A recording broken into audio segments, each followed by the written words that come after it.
Welcome पे dear छात्रों, TNU teach में आपका स्वागत है। तो यहाँ पर आपके लिए यहाँ पर लेकर आए हैं जो आपका 4 मार्च को जो आपका सामाजिक विज्ञान का पेपर होने वाला है, कक्षा 7वीं का सामाजिक विज्ञान का पेपर। सामाजिक विज्ञान का जो आपका पेपर होने वाला है, ठीक है, सामाजिक विज्ञान का जो आपका पेपर होने वाला है उसके लिए मैं आपको यहाँ पर क्वेश्चंस पेपर लेकर आ चुका हूँ। सामाजिक विज्ञान का जो आपका पेपर होने वाला है 4 मार्च को, इसके आपको यहाँ पर उत्तर बताने वाले 100% आपका ये वायरल और रियल पेपर मैं आपको यहाँ पर लेकर आया हूँ। अगर आप इस वीडियो को देख लेते हो तो आपके एग्जाम में 60 में से 60 नंबर बिल्कुल पक्के समझिए आप, ठीक है। मैंने आपको जो आपका है मैथ का, आपके विज्ञान का, इंग्लिश का, संस्कृत के सभी क्वेश्चंस पेपर आप तक पहुंचाए, तो उसी के लिए मैं आपके यहाँ पर अब सामाजिक विज्ञान का लेकर आया हूँ। और इसमें आपको आंसर पूरे के पूरे नोट कर रखे हैं, ठीक है। यहाँ पर पूरी की पूरी आप कॉपी देख रहे हो, आंसर यहाँ पर नोट किए गए बिल्कुल। यहाँ पर मैंने नोट करके लिख भी लिए हैं यहाँ पर कॉपी में। पूरी यूट्यूब पर आपको कॉपी के माध्यम से कोई नहीं बता रहा होगा, गारंटी है आपकी इस टाइप की कॉपी आती है इसमें, ठीक है। लेकिन मैं आपको बिल्कुल कॉपी के माध्यम से नोट करवा के बता रहा हूँ, ठीक है। और आपको पहले बताएं वही आपका क्वेश्चन पेपर में देखने को भी मिला है, सेम टू सेम देखने को मिला है जो वायरल पेपर प्रश्न होते हैं। तो यहाँ पर आंसर नोट किए गए हैं, ठीक है। पूरे के पूरी आप पेपर देख पाएंगे कुछ इस तरीके से। और यहाँ पर आपका जो क्वेश्चन पेपर आपको यहाँ पर लेकर आया हूँ। राज्य शिक्षा केंद्र मध्य प्रदेश भोपाल वार्षिक परीक्षा आप देख सकते हैं, कोड वगैरह आप यहाँ पर देख सकते हैं। सोशल आपको 2024 सोशल कुछ इस तरीके से कोड दिख रहा है। लेकिन वैसे आपको कभी कोई यूट्यूबर क्या कोड भी मैटर नहीं करता, एक कोड भी क्या आ जाता है, कोड तो मैटर नहीं करता आपका, सिर्फ आपको क्वेश्चंस तो आना चाहिए पेपर में, ठीक है। तो आपको क्या स्टार्ट होती है यहाँ पे बहुविकल्पी प्रश्न क्रमांक 1 से जो 5 तक आपके दिए गए। अगर आप चैनल पर नए हो तो चैनल को सब्सक्राइब कर लीजिएगा। वैसे आप भले ही 7वीं क्लास के स्टूडेंट्स हो, कक्षा 7वीं का मैं पेपर है, ठीक है, कक्षा 7वीं का। लेकिन आप तो 8वीं में पहुंचते हो, मैं 8वीं की तैयारी करवाता हूँ, 7वीं की करवाता हूँ, 6ठी की करवाता हूँ, 9th 10th 11th 12th सबको, और आपको बीएससी सभी की तैयारी आपको इस चैनल पर मिलती है। तो आप उसके में आपको काम आएगा, तो चैनल को कंटिन्यू आप सब्सक्राइब कर सकते हैं और आप रह सकते हैं, और टेलीग्राम को ज्वाइन कर सकते हैं जिसपे आपको पीडीएफ बिल्कुल फ्री में मिल जाती है। पीडीएफ वगैरह बिल्कुल हम फ्री में आप तक अवेलेबल करवाते हैं। तो पहला प्रश्न आपके लिए यहाँ पर दिया गया है। पहला प्रश्न दिया है कि प्रश्न नंबर 1, पृथ्वी सूर्य की परिक्रमा लगभग कितने दिनों में पूर्ण करती है। तो इसमें आपका जो ऑप्शन दिया है 288 दिन, 30 दिन, 365 दिन, 27 दिन। लेकिन आपको जो राइट उत्तर क्या है, आपका 365 दिन आपका राइट उत्तर रहेगा। ऑप्शन नंबर सी राइट उत्तर आपका रहेगा। इसका दूसरा दिया गया, नीचे दिए गए प्रतीक चिन्हों में से कौन सा प्रतीक चिन्ह नहर के लिए प्रयुक्त किया गया। ये आपका होता है रेलवे लाइन के लिए, ये आपका होता है नहर के लिए, ये आपका होता है पक्की सड़क के लिए, ये आपका होता है कच्ची सड़क के लिए। लेकिन आपका नहर के लिए पूछा तो आपका बी नंबर का राइट उत्तर रहेगा। आपका उत्तर मैंने यहाँ पर इस पुस्तिका में क्या नोट कर रखे, जैसा कि आप यहाँ पर देख पाएंगे। तो इसमें आपको यहाँ पर जो पहले बारे में आपका उत्तर रहेगा क्या है, 365 दिन। उत्तर नंबर 1 में क्या है, 365 दिन। उत्तर नंबर 2 में आपको कुछ इस तरीके से आपका प्रतीक चिन्ह रहेगा। इसके बाद मैं आपको यहाँ पर तीसरा प्रश्न बताता हूँ। तीसरा प्रश्न आपके लिए यहाँ पर दे रखा है, उत्तरी गोलार्ध में सितंबर माह में कौन सी ऋतु होती है। क्या दे रखा है, उत्तरी गोलार्ध में सितंबर माह में कौन सी ऋतु होती है। तो ग्रीष्म ऋतु, शरद ऋतु, वसंत ऋतु, शीत ऋतु। तो इसमें आपका जो राइट उत्तर है आपका क्या है, शरद ऋतु आपका राइट उत्तर है, शरद ऋतु। इसके बाद आपको यहां पर दे रखा है प्रश्न नंबर 4 कि प्राचीन वस्तुओं का अध्ययन करने वाले व्यक्ति को कहा जाता है। तो भूगर्भवेत्ता, बी नंबर व्यापारी, सी नंबर किसान, डी नंबर पुरातत्वविद।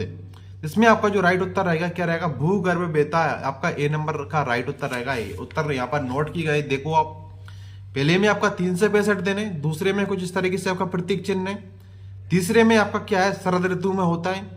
तो क्या कहा जाता है, उसको भूगर्भवेत्ता कहा जाता है। इसके बाद आपको यहाँ पर लास्ट क्वेश्चन दिख रहा है, प्रश्न नंबर उत्तर इसी का बहुविकल्पीय का प्रश्न नंबर 5, भीमबेटका की गुफाओं में चित्र पाए गए हैं। तो पहला ऑप्शन आपको यहाँ पर दिया है चलचित्र, दूसरा दिया है शैल चित्र, तीसरा दिया है भित्ति चित्र, और इसके बाद तेल चित्र। तो इसमें आपको कौन सा ऑप्शन आपका हो जाएगा, बी नंबर का राइट उत्तर रहेगा शैल चित्र। क्या रहेगा? शैल चित्र आपका राइट उत्तर रहेगा। और यहाँ पर मैंने नोट किया है, आप यहाँ पर देख पाएंगे उत्तर नंबर 5 में क्या लिखना है आपको? शैल चित्र लिखना है। क्या लिखना है? उत्तर नंबर 5 में आपको शैल चित्र लिखना है। ठीक है, तो यहाँ पर जो क्वेश्चन आपके आंसर बता रहे हैं कंप्लीट उत्तर बिल्कुल राइट उत्तर है जो आप तक पहुंचा रहे हैं। इसके बाद यहाँ पर हम अगले प्रश्न की तरफ बढ़ते हैं। अगला प्रश्न यहाँ पर हमारे लिए बिल्कुल यहाँ पर दिया गया है। अगला प्रश्न, तो आप रिक्त स्थान आप तक आपको यहाँ पर दिए गए रिक्त स्थान प्रश्न क्रमांक 6 से लेकर 10 तक पूछे गए हैं कि शंकर, यहाँ पर रेड डेस करके था लेकिन उत्तर मैंने नोट कर दिया है। यहाँ पर क्या हो जाए? शंकर अद्वैत समर्थक थे। कौन से समर्थक थे? अद्वैत समर्थक थे। वीडियो को ज्यादा से ज्यादा शेयर करिएगा और टेलीग्राम को बस ज्वाइन कर लीजिएगा। वो टेलीग्राम से आपको बहुत कुछ फायदा देखने को मिलता है और बहुत कुछ फायदा होता है आपको। पीडीएफ को अगर आप नोट करना नहीं चाहते तो टेलीग्राम पर मिल जाएगी पूरी की पूरी पीडीएफ ही। मैं अभी 1-2 घंटे बाद नोट करके टेलीग्राम पर शेयर कर दूंगा। ठीक है, इसके बाद रामानुज, इसका डेट डेस करके दे रखा है। रामानुज खालिस्तान के द्वारा प्रभावित हुए थे। तो खालिस्तान की जगह पे कौन सा चिन्ह आएगा? तो यहाँ पर जो चिन्ह आएगा वो मैं आपको बताऊंगा। अच्छा सॉरी, चिन्ह नहीं, यहाँ पर जो आपका उत्तर आएगा। इसके बाद दे रखा है आपको वीर शैव मत के समर्थक थे। तो इसमें आपको यहाँ पर कौन कौन से आपके उत्तर आएंगे वो मैं आपको बताऊंगा। ठीक है, इसके बाद आपके ऊपर दे रखा है महाराष्ट्र में भक्ति परंपरा का एक महत्वपूर्ण केंद्र था। तो महाराष्ट्र में किस भक्ति परंपरा का एक महत्वपूर्ण केंद्र था वो ये बताना है। इसके बाद दे रहा है गुलाम वंश का संस्थापक कौन था। तो यहाँ पर नोट किए गए पूरी की पूरी आंसर मैं बताता हूँ आपको आंसर क्या है। तो इसमें आपको पहले में आपको क्या करना है, इसमें आपको उत्तर नंबर 6 में आपको अद्वैत करना है। क्या? अद्वैत। रामानुज के द्वारा प्रभावित हुए थे। कौन प्रभावित हुए थे? अलवार प्रभावित हुए थे। क्या प्रभावित हुए थे? अलवार। इसका उत्तर क्या आपका? अलवार प्रभावित हुए थे।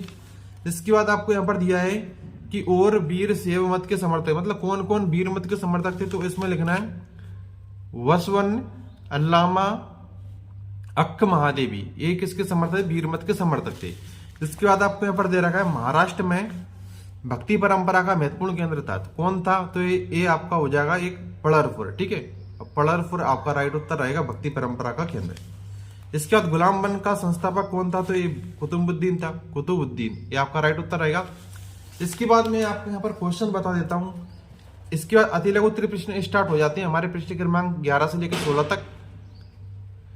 प्रश्न क्रमांक 11 कहता है आपका तत्वविद किन साधनों की सहायता से अतीत का अध्ययन करते हैं। प्रश्न क्रमांक 11 है आपका। प्रश्न क्रमांक 12 है आपका सम्राट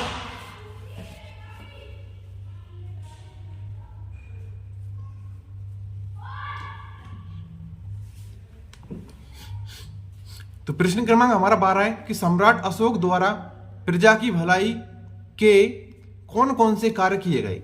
सम्राट अशोक द्वारा प्रजा की भलाई के कौन कौन से कार्य किए गए, कोई 3 लिखिए। इसके वाला दिया गया है पृथ्वी पर ही जीवन क्यों पाया जाता है। पृथ्वी पर ही जीवन क्यों पाया जाता है।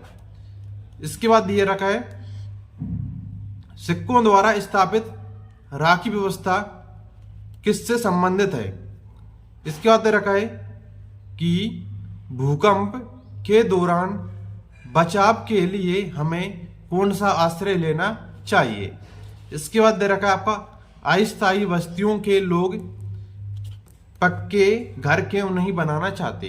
तो इनके आंसर में आपको पार्ट 2 आएगा, उसमें बता दूंगा। इसकी आगे के आंसर आपको क्वेश्चन 17 से 22 और आपको 23 से 26 ये सभी मैं बताऊंगा। और सभी कहां पर आपको टेलीग्राम पर भी मैं शेयर कर दूंगा। इन सभी क्या टेलीग्राम को अवश्य ज्वाइन करिएगा और अगर चैनल पर नए तो चैनल को सब्सक्राइब कर लीजिएगा और इस वीडियो को ज्यादा से ज्यादा शेयर करिएगा। और आपको वीडियो पसंद आए तो इस वीडियो को लाइक कर दीजिएगा। तो मिलते हैं आने वाले नेक्स्ट वीडियो में। Thank for watching video.